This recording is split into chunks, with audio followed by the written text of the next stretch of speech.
Hey, welcome everyone. We will be talking about quality and productivity in this presentation. So we'll try to build up a relationship as to what is productivity and how important is it with respect to quality.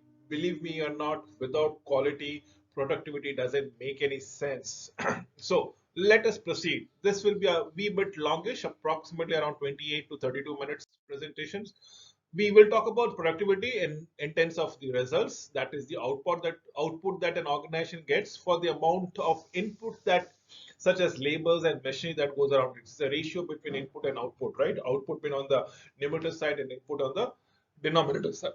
Many organizations are trying to improve productivity, but yes, there are many organizations who actually achieves a wonderful productivity, but then quality has been compromised. Is it that what we are looking for it? This is because of the stiff competition that people are facing in the today's marketplace, irrespective of the country that people come from. Management limits productivity when it does not seems committed to improving upon it.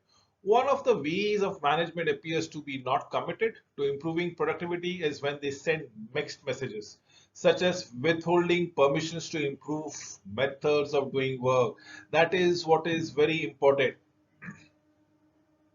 So what are the ways we are looking around it? Either we are withholding permissions or we are to improving upon work about it. Now these are this limiting productivity? Definitely yes.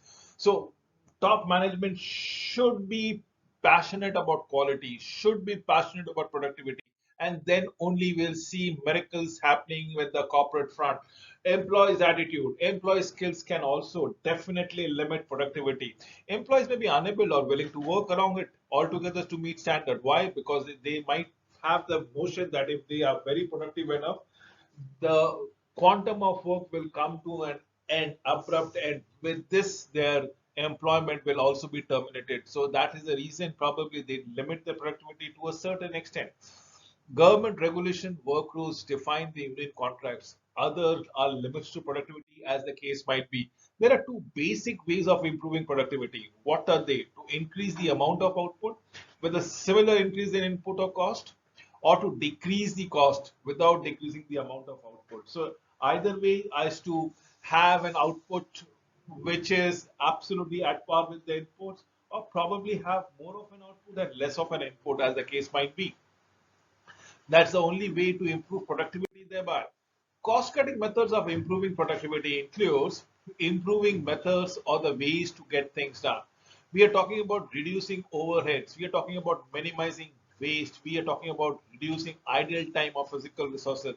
Installing modern equipments and minimizing tardiness, absenteeism, and turnover, as the case might be. Yes, these are the various cost cutting methods that comes into play every now and then within the organization. If we can go across with it, we will see gallops and additions in our profitability. The viability of the operations becomes much more fruitful in nature. Many employees are fearful of productivity improvement. I have already stated so. Why? Because they might be thinking that they will be eventually being laid off. Why? Because the quantum of work should be come to an end, or giving extra work to remain to the remaining employees per se as they are thinking around it. So these notions should be removed from their mind. You should always make them promises or make them aware of the fact that the world goes on. Productivity will have to go on because the customers are always demanding newer products, newer things. Yes, in fact, their productivity will only add to the extra income that they might eventually earn through promotion, through incentives, through wages, through salaries. Supervisors can respond to these fears by what? By keeping them informed, keeping everybody informed about the organization plan, emphasizing the benefits of productivity and listening to the employees thereby. Productivity is the amount of results output as an organization gets for a given amount of inputs we are talking around it. Productivity is calculated as a comparison of outputs to inputs, if we may say so. Now, this is productivity. It's the amount of outputs and the amount of inputs. What are the ratios around it? How do we compare it? So it is not an absolute numbers of items that has been produced. We are looking at a higher number of items will not necessarily result in higher productivity. Because of what? Because both input and output can go up. So it doesn't make sense, you know. So productivity will be more of an output and less of an input. Then it makes sense probably. So the productivity will remain approximately same. In fact, if I'm taking 10 units of raw material and produces 5 units of output, or 20 units of raw material and produces 10 units of output, the ratio remains 5 only, right? 1.5 of 0.5 times what comes around it. It doesn't mean the number of units might be produced more, but the number of consumption is also on a higher end. So that means there are no changes on productivity. So this is what needs to be ascertained altogether. So productivity is a result of a complex combination, both of inputs and output. Productivity is measured to evaluate the overall output of an organization. It is a ratio which can be used to compare units of work. And some may confuse productivity from being productive or working to fill certain kinds of quotas or standards per se. But this is not true in the first place altogether. So it is a ratio which can be compared to the compare units of work. Absolutely, definitely. So productivity refers to the amount of acceptable work employees do for each dollar that they earn. The number of acceptable products manufactured with a given amount of resources that they earn. Productivity is also used to compare the competitiveness of the companies, of the countries in and around. You are basically benchmarking yourself to the best that is available within the industry. Stiff competition from around the world has forced many a business, be it American, be it otherwise, to pay attention to productivity to remain viable as a business unit. Measuring productivity. Productivity is based upon equation. Output is to input. You know, the output is always on the numerator and input is always in the denominator, which states that productivity is the amount of output produced with the amount of input utilized. This formula can be used to evaluate, probably even compare the productivity of individuals, the productivity of a department, about or the productivity of a work units, organization, or even for that matter of a country, how well, how streamlined, how efficient the productivity is all about it.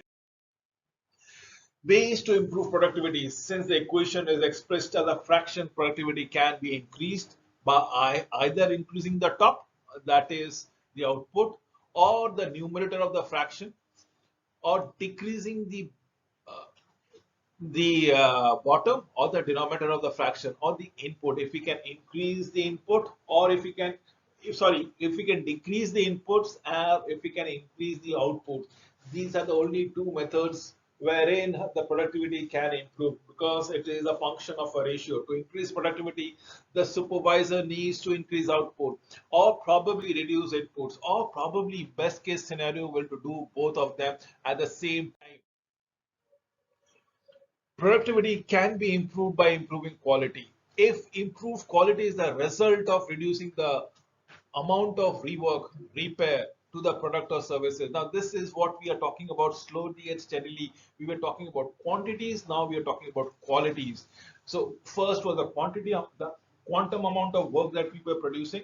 Now we are going to focus also on to the quality of the work that we are producing. So yes, improving productivity through improved quality means the product, the services must be right the first time without increasing either input of the either increasing the input part of the equation. So that is what the quality will always be saying around it. So herein we are coming up with an output without compromising the amount of input that we comes across it. In fact, if possible, we need to reduce inputs altogether. Input, so that the quantity number of quantity improves and the quality doesn't suffer, and that means there is an greater efficacy altogether. So cost controlling strategies, what can they be and how do we proceed with it? Productivity improves when the department or organization can do as much work at a lower cost, or when output rises without the increase in cost as the case might be. This is very important. When starting a cost improvement approach to productivity, the supervisor must know what are the costs, What are we entailing into? What are we getting into in the first place? The most important sources of such information is budget reports. Budget reports reveal what are the highest costs are, where the variation indicates more money has been spent than been budgeted for. We are looking forward towards it. The highest cost, the variances. This is what we ensure. The efforts can be aimed at those areas with the biggest improvement as possible. In addition, the supervisor should spend time with workers observing how they use the departmental resources, including inclusive of their times, definitely yes. Process of gathering information about cost, identifying the needs, improvement is a part of supervisor control function. This is what we are looking forward to. So effort needs to be focused around it. The biggest improvement wherever possible should be enacted. The supervisor should spend time with the workers. They should observe what are they doing around and how their time can be utilized in a much more productive fashion. The process of gathering this information is all about identifying cost, the required improvement thereby. This is what we are looking into it. So cost control strategies. Let us start or begin with increasing outputs. Nothing can go wrong if we start increasing the output. One of the best methodologies. Then probably if we can increase the efficacy of the methods of increasing output, reducing overheads or reducing cost in the long run, minimizing waste, regulating or leveling the workflow, upgrading to modernized equipment, minimize the tardiness, absenteeism, and turnover thereby. This is what we are looking forward to. The cost controlling strategies. Before trying anything drastic, be sure to determine which of these strategies will or probably will not appeal to the higher management. You need to decide what you are going to good at it and how do you mitigate those things. For example, leveling workload may be inconsistent with the upper management philosophy, or it may violate union contract work rules altogether. Also, supervisors may not be able to suggest upgrade equipment to an upper management as the case might say so. They will probably not be able to purchase the equipment without the upper management approval. And that is what we are all certain about it. So yes, the support of the top management is a must, is a prerequisite conditions for improving not only quality but also the productivity. Supervisor should not focus only on strategies that are under their control, but probably should make utilize of everything that is available to them. In fact, they should at least do the knowledge sharing part of on their part, and that is what we are looking forward to. Another important resources to cost reduction are employee suggestion. Believe me or not, employees are the people who are know the nitty-gritty of the things. They are into the operation, so they have a very close view of how things have been done and how things can be improved. This enables them to see the shortcomings where the organization cannot. So you would make sense to have an employee suggestions program. They have the personal experience with what work and what doesn't. So cost cutting strategies should including about increasing output, improving method, reducing overhead, minimizing waste, regulating all the level of workflow, installing modern equipments, train, motivate employees, minimize tardiness, absenteeism, and turnover thereby. This is what is required. So we will address one issue at a time. First and foremost thing, can we increase the output? Be sure that employees are working to the best of their potential. Usually employees don't do this thing. They work, they don't go around asking for more work. Supervisor needs to be aware of the work that needs to be done to see it that the employees are working up to the speed as the case might be. When employees are asked to do more, they may become unhappy. Setting goals for higher production rates should be made with targets that are reasonable, that are perhaps included in employees in the decision making processes. The supervisors must also communicate the new goals very carefully Now, the goals needs to be calibrated. The goals needs to be discussed with the employee, and they should agree that the goals is achievable, and probably they can work in tandem with one another. We need to improve our methods. Definitely, yes. A less stressful way to do more is with a given amount of resources to use improved method. Major improvement results from finding a better ways to do the job. Supervisors should constantly look for ways to improve method. Employees should see the problems of their jobs, often have to have an excellent ideas of to how to improve them. Therefore, supervisors should keep a line of communication open and actively seek new ideas with the passage of time.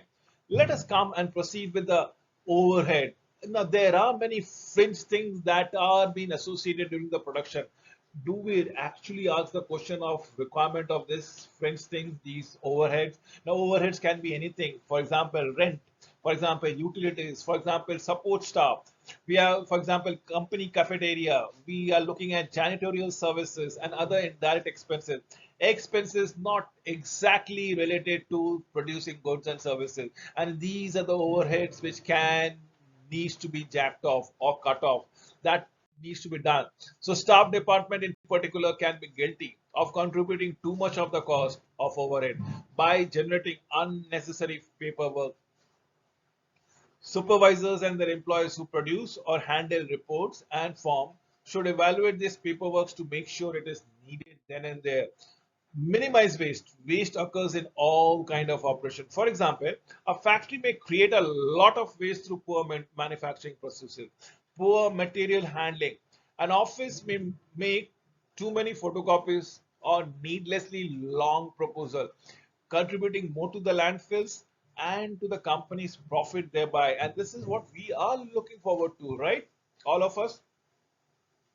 So yes, waste can be minimized. Waste cannot be avoided, but definitely can be minimized. And if possible, can we do some recycling about it, about the waste? Can we utilize the waste to certain productive utilizations?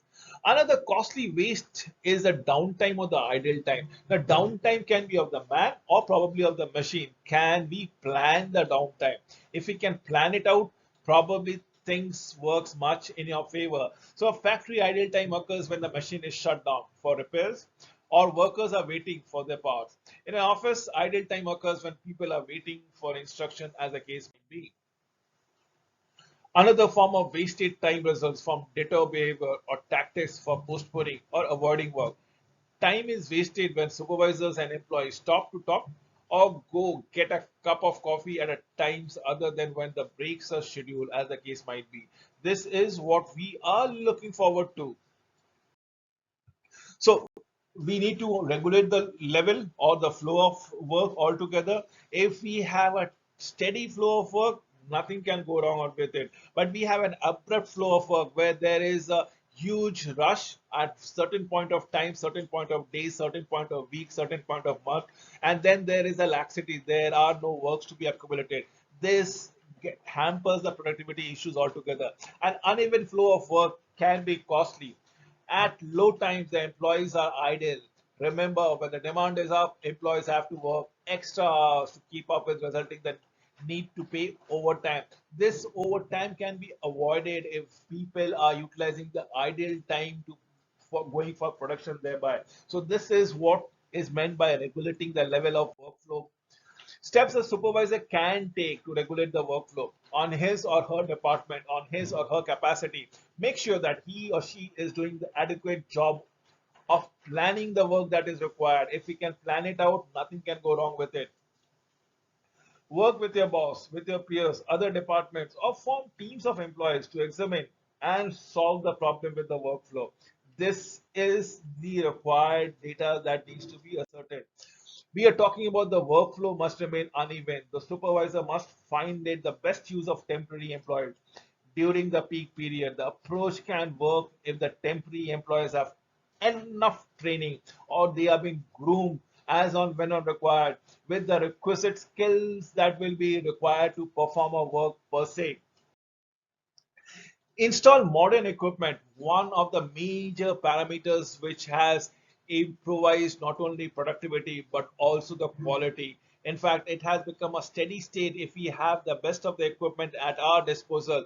work may be slowed because employees are used to working to different or outdated equipment. If that is the case, supervisors must find it worthwhile to replace it with modern equipment. And I recommend the top management philosophy to be keeping themselves abreast with the advent of technology and take everything into their stride and implement the best processes, the best equipment during their manufacturing and the service industries.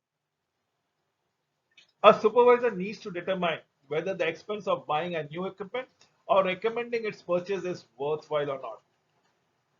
One way to do is to figure out how much money per year the new equipment will save. And this is on a long-term basis, or the cost-effective method or cost-benefit analysis has to be done on a annual basis, probably on a 5-year basis. Let's say an example of having a solar-powered installations of your office. So the solar cells will be very expensive to install, to hire, to go around it, to purchase it out. But over a period of time, your electricity bill will come reduced totally, and it is manageable.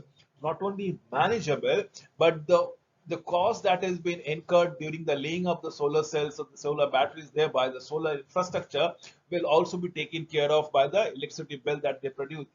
So consider such things as lower repair costs, less downtime, more good produced. Then compute the number of years that it takes for a savings to offset with the cost of buying the equipment. I have clarified it with an example of solar powered offices, organization, factories. This is known as a payback period, as the case might be.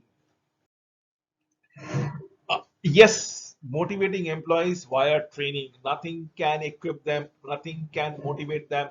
If we can upskill them, it is one of the prerequisites which benefits the employees, enhances their confidence, and that is what we are all striving for it, for employees to work efficiently. They need to have a better understanding of how to do their jobs. Training alone does not lead to superior performances. Employees must be motivated. Employees might be coached to do the great works, and a team building effort should be taking place every now and then. So minimize tardiness, absenteeism, and turnover. Lack of motivation often is the problem underlying the time lost to tardiness and absenteeism. Low morale is another reason.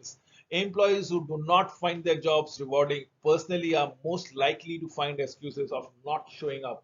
They might go absent. They might take leave without permission. Why is this so? It is about their lack of motivation. It is about their lack of confidence of handling the equipment. There is the morale factor that plays in the long run. It might be the environment, it might be the co-workers, but yes, they remain absent, and this is hampering your productivity. This is hampering your quality. So the extra costs are paid for someone who is not working. Even if wages are not paid, the organization still must pay the employees benefit. Other employees may not be able to work efficiently. When other employees are not there, obviously this means the customer may not be served adequately in a timely fashion. The cost of disappointing our customers is unknown, unmeasurable, as the case might come across. So the rate at which employees leave an organization is known as turnover. Any turnover adds cost because the organization must spend a lot of money to recruit, to train new employees. Of course, the cost can go up. Of course, the rate of turnover can go up. The company has to absorb such cost because otherwise these are the costs that lowers productivity of an employee while they're gaining knowledge and skill associated with the job. The risk of failing to meet organization objective is also increased. So the rate at which the rate at which employee leave an organization is known as attrition too. We need to limit attrition to a certain extent because they are going to impact the productivity in a negative fashion. They are going to impact the brand names in a negative fashion. We need to keep on observing such costs altogether. So if attrition is not taken into account, the risk of failing to meet organization objectives is also increased. Let us come to overheads, expenses that are not directly linked to producing goods, the expenses that are not directly linked to producing services. If I'm talking about the line and a staff member, the line members in the line of the business of the organization, but is the staff who might escalate the cost. They might be the culprit around it. Example being rent. Example being utilities and support staff. Overhead expenses will be incurred whether or not the company is producing goods or services. Irrespective of it, you end up paying rent, you end up having the janitorial services, you end up having the housekeeping services, and so on and so forth. So when productivity is low, overhead expenses may be excessive burden, right? For example, when the standard level of production of each item of products or each incident of services are priced to contribute to the profits of the organization. So what are we trying to do is we are bifurcating every standard level of production and how much they are adding value to the eventually end product. When productivity is low, the overhead is spread over fewer goods, fewer service, resulting in a higher percentage of overhead, which has been absorbed by each of them level of production. Now, this is what we need to understand. If we are producing less amount of units, the overhead comes on a higher, bulkier set. If we are producing a huge number of units, probably the overhead becomes a fraction of the cost. So that is what we need to understand.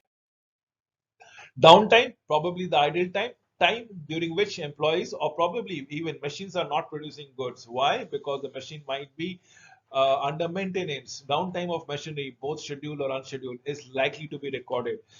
Why is the employee waiting? The employee might be waiting because there are not enough resources, there are not enough instructions, there are not enough clear directions of what is to be done. During employee idle time, a special effort may be made to look busy, stay out of the way of observing management, as the case might be. So, deter behavior, tactics for postponing or avoiding work. Why? Why is there tactics of deter behavior? Because uh, it seems that if you are going to produce effectively and you are doing the whole day's work within with some spare amount of time, maybe hours, maybe minutes, which are at your disposal, the top management would actually levy you with more works, with more objectives, with more details, with more goals. So it's better that you spend that time a little here and there. You enjoy yourself by postponing the work and being in the process of working. You are decidedly going slow on your work, and that is what a detailed behavior is all about. It. Payback period is the length of the time it takes for a benefit to be generated by an investment, such as cost, savings from machinery to offset the cost of the investment, as the case might be. This is what we will be talking around as the payback period. Although supervisors may have a limited control over this cost, he or even she should be mindful of the waste and attempts to reduce this cost drastically if possible. Emphasis to the benefit what we are going around it, avoiding dwellings on the negative. Don't hampers on negative. Count on your blessing, counts on the positive. Answers each employee's question, seek informations from them. While information alone will not make employee enthusiastic, uninformed employees will certainly suffer from low morale. So it's better way to communicate. Keep the communication line open and always, and you will see productivity will improve. You will see the quality will not be compromised. With this, I come to an end of this presentation. Thank you for watching this video.